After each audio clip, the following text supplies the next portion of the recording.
Hello, everyone, and welcome to episode 6 of Boy Meets Retrocast, the weekly podcast where two guys look back at the show that shaped their lives. I'm Blake. I'm Kyle.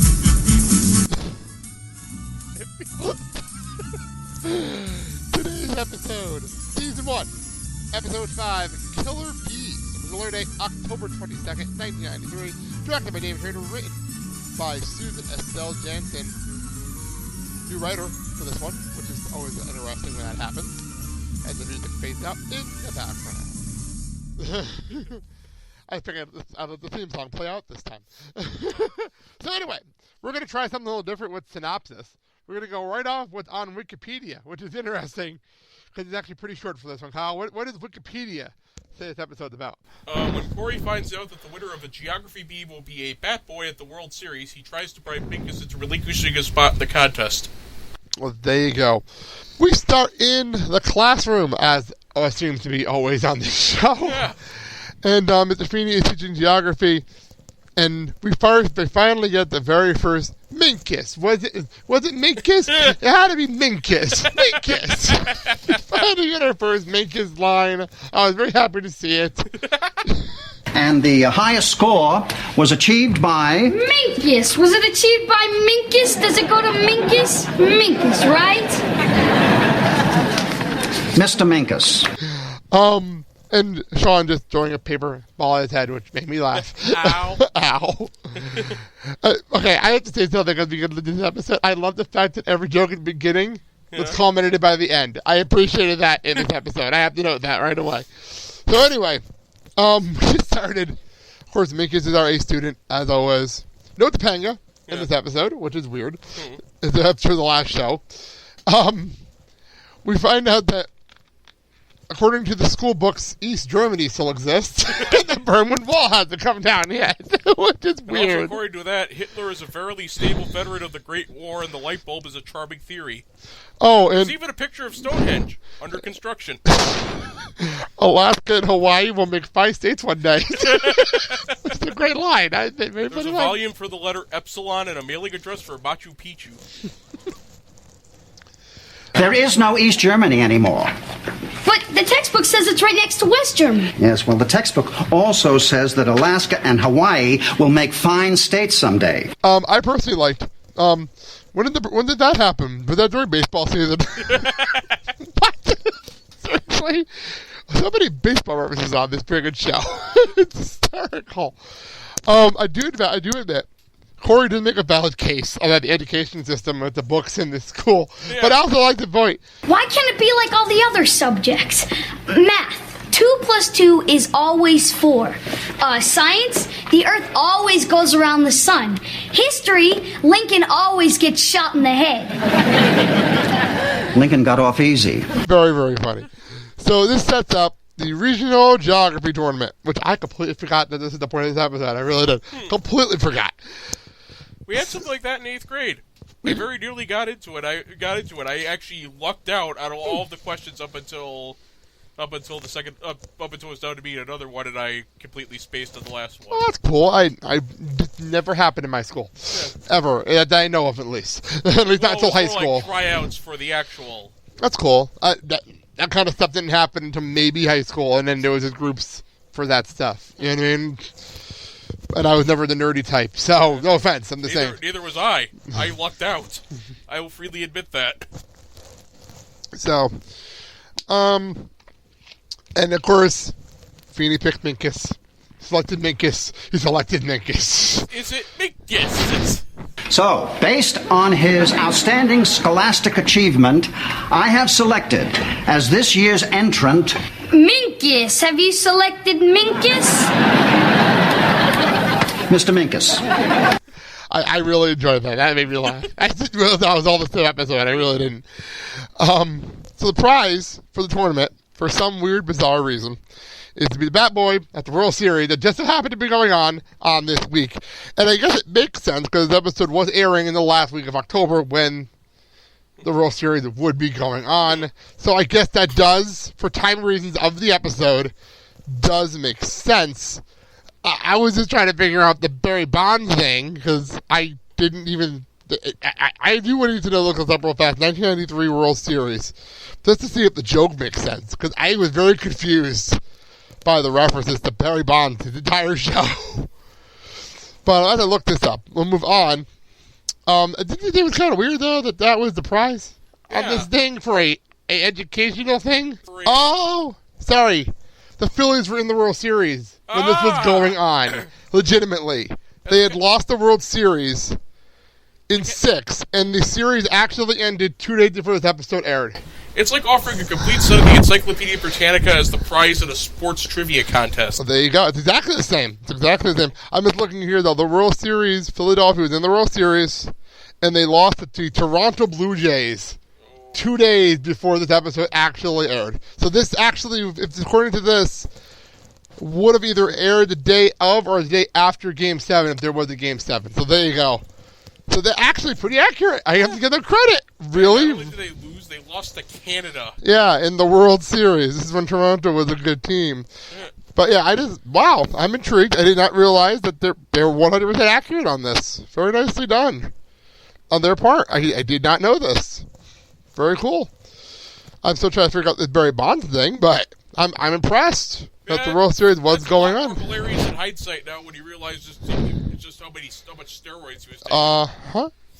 And how much of a douchebag he turned into. Yeah. So, I can't find anything about that, but that's not the point. The point is, the World Series was going on during this, so that's pretty cool. That's actually a nice continuity. I give him credit. So anyway, so Kyle, what are the virtues of success? Talent? No. Skill. Would you stop shaking your head? The will to win. What's the most important ingredient in winning? Talent. Skill. I want you to stop shaking your head. The will to win. That's what you need. That's what I got. I did not expect that. That was very, very funny. But I appreciated Feedy. Yeah. I'm talking about Minkus. I picked Minkus. In Minkus. It's Minkus. I'm full of confidence in Minkus. I came back 3 times in a matter of 5 minutes. I appreciated it every single time. We're only 5 minutes in and we had Minkus call 3 times. Minkus! Minkus! A little early on that call. We have not had the Feedy call yet, and I can't wait till we get there. Yeah. So we go back to the house, and apparently Eric likes Aerosmith, and this is news to me because I didn't think of that at the time. Aerosmith, I think, got a resurgence in popularity at the time. In the 90s, yeah. I believe this is around the time of the videos with Lucy Silverstone, if I remember my history right. Crazy and Crazy and all that came out this time, didn't it? If I remember right? I think, yeah. It walked its way to 2, but Walked Its Way was one DMC did 2, but I think this is the time of Crazy and the Lucy Silverstone videos. Yeah. Before Clueless. Pre-Clueless, because that's how they found her, was in the Aerosmith videos. It's actually on the Clueless video. They found her in there. That's how they found her. So that's pretty cool. This was before we found out she does nude yard work and regurgitates food into her son's mouth. Yeah, this is way before that. So, let's see here. Oh, yeah. So, we find out that his parents are going to the same concert. And apparently this is a very big deal to him. I don't see the problem here. I honestly don't. Do you see an issue here at all? I think the point is he was expecting to be able to rebel against his parents like the typical... Yeah, well... And it just wasn't used to that. I personally like later on with naming random bands and random groups. Yeah, right. Yeah, Turner. That's my mother's. That was good. That was very funny. But Aerosmith, I did kind of like Aerosmith is kind of loud for someone your age. Maybe you should be careful. Peter Palmieri. The funniest part is, I think this is around the same time as Saved by the Bell reference Peter Palmieri, which is pretty damn funny. I think what's even funnier is the fact that Eric knows who Peter, Paul, and Mary are. It's very true. Aerosmith's kind of loud for someone your age, Ma. I mean, you should really be listening to... Careful. Are Peter, Paul, and Mary blowing wind somewhere? Didn't there a Neil Sedaka reference in here as well at one point? Yeah, there was a Neil Sedaka reference. I'm sorry I couldn't get tickets for the Neil Sedaka-thon. Very funny. That was very, very funny. So, suddenly Cory and Sean and black guy kid, I don't remember his name now.